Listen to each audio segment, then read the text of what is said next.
Hi Virgo, here's your reading for May the 2nd to May the 8th. Shuffle these off camera just to speed it up a little bit. What I will say is there's about 35 of you coming to the channel at the moment. If you could please subscribe, that would be absolutely wonderful. Appreciate each and every one of you. If you subscribe, it grows the channel. If you like the video, it pushes it out there to other like-minded people. Really would appreciate everyone liking and subscribing. It makes a huge difference. Let's get to your reading anyway, guys.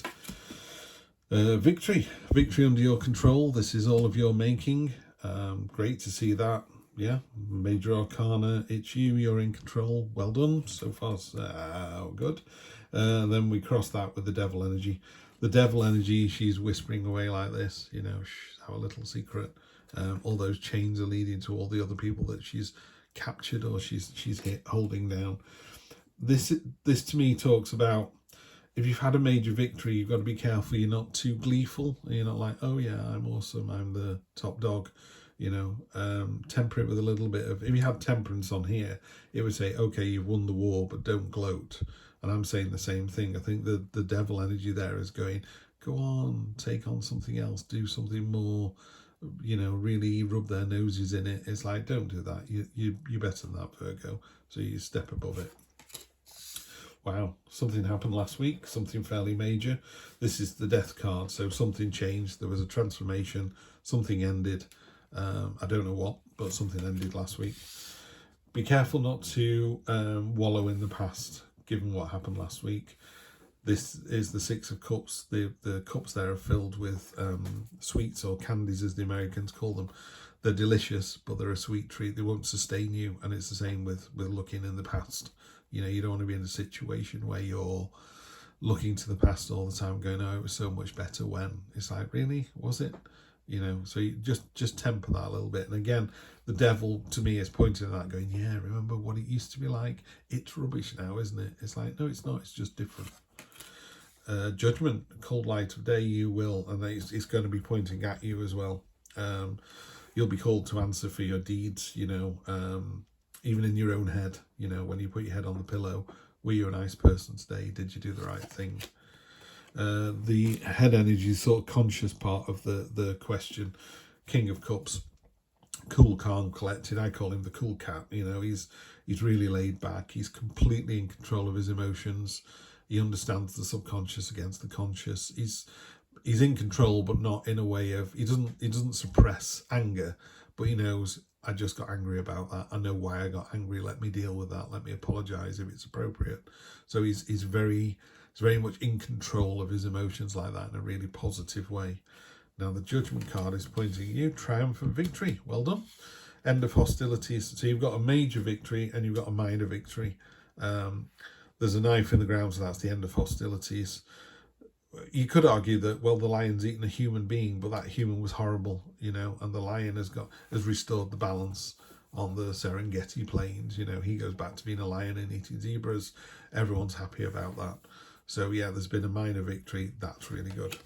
Okay, this is how other people see the situation. They see that as the Page of Wands. My sort of, she's a sort of female Indiana Jones, this woman. She's created a portal. She's about to jump through into who knows where. You know, it's all about adventure, excitement, doing something different, you know, boom, straight in. So that's really interesting, those two. You got minor victory and other people or external influences. Exciting, unexpected, you know, jumping with both feet. Love that energy. Wow, even better. Hopes and fears. You have, see those swords and halberds behind the woman there. This is the Strength card. She's naked because she's nothing to hide. Nakedness in the tarot is all about truth and authenticity, and it's like, no, this is me. Infinity symbol above her head, so she can do this all day long. Broken arrows, you know, she's stopping this thing that cannot stand up for itself, which looks quite terrifying. She's even put her own sword down. She's just gone, you know what, this isn't happening anymore. I'm putting a stop to this. The Strength card is just a fantastic card. Anywhere in a reading, really powerful. Virgo, this is looking great. And your outcome, destiny. So that's the Wheel of Fortune. As above, so below. In this deck, it talks about destiny being a bit more sort of blindsiding you and just been hit with unexpected fate. I'm a bit more, you know, the train is in the station, jump on the train. And you get there and go, there's 3, which one do we get on? I'm like, it doesn't matter, just get on the train. If it's going north and you realise you wanted to go south, get off at the next station. Maybe when you get off the next station, you meet your soulmate. Maybe you buy a lottery ticket and it wins. Maybe you, I don't know, buy a sandwich for a homeless person, you know, and it makes your day better. So, you know, the outcome is, yeah, we've got destiny, we've got fate, we've got the wheel of fortune. Just jump in with both feet, you know, see where it takes you. Energy on the bottom, King of Swords.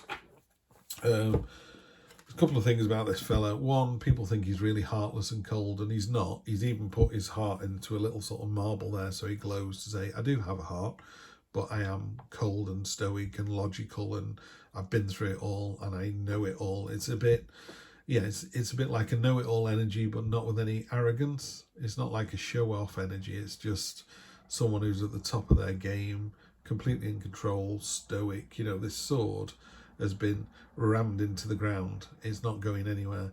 These butterflies and larvae are transforming into butterflies, so creativity and imagination is still there. But the crown of swords he's made deliberately. Every time he puts that crown on, there's a chance he's going to cut his fingers. You know, he's aware of how cutting his remarks can be. He's aware how acerbic he can be sometimes. But, you know, the truth hurts. He just needs to balance that a little bit. So that's the message for the reading is, you know, just this cold light of day. I mean, you've really, really nailed this. I don't think the devil stands a chance in this reading. It's just too powerful. You're just too powerful for it. I think the devil's shown up and gone, can I suggest something to you? Can I suggest we have a bottle of wine instead of a glass? And you've gone, no chance. Yeah. Great to see. 3 cards just to clarify. Man, this is a nice fast reading. It is now. Best card in the deck. People who know me know that I love the Magician card in any deck. Master Manipulator, but the positive sense of the word. It just kicks the devil's ass, you know, big time. No question about it in my mind. The Magician is all about having all the assets at your disposal, at your fingertips to do what you need to do. You know, it's just there. It's as simple as that. Yeah, I can't get over it. There's a thing popping into my head about Marcus Aurelius, who was a Roman emperor. You know, he was a fantastic emperor. When he walked the streets, people would sort of throw flowers in front of him and bow down and applaud him and all the rest of it. He paid someone to walk behind him going, you're only a man, you're only a man, you're only a man. Whereas the devil whispering in his other ear would go, yeah, you're a god, aren't you amazing? Yeah, rise up. And I think you're like that. You've just gone, the devil's tried to whisper in your ear and you've just gone emperor logic and gone, nope, we had a fantastic victory. No one's going to suffer because of it. Win-win situation. And again, I've seen the other 2 cards. Sun card, considered by many tarot readers to be the best card in the deck. It warms up all the other, it shines light on the devil and sends it scurrying into the shadows. You know, Virgo, I've never seen anybody come out and kick the devil's ass so badly, you know. So yeah, for next week, you really kick ass. Just a lovely, abundant energy, powerful energy, really in control of both your conscious and your subconscious. You know, standing up and being counted is about being honest next week. You've got a really honest, beautiful, driven, controlled attitude. It's just wonderful to see. And then finally you have the 2 of Cups. So that's the soulmate card. 2 peas in a pod. These angelfish are jumping into each other's cups. The water's mixing. There's a broken arrow, which ties in with the broken arrow from the strength card. You know, anything that's coming in at you, arrows are just going to bounce off your chest. You know, you just so in control this week, but in a really, really lovely way. Now, this has been a really, really short reading because it's just been so good. Virgo, you're in for a stellar week next week. Absolutely amazing. Congratulations on kicking the devil's ass. Not many people can do it, and you've done it with style. I've got to appreciate that. You've got to love that. Have a great week. I've got a big smile on my face. Just have a great week. Virgo, I'll see you next week for more of the same. Take care.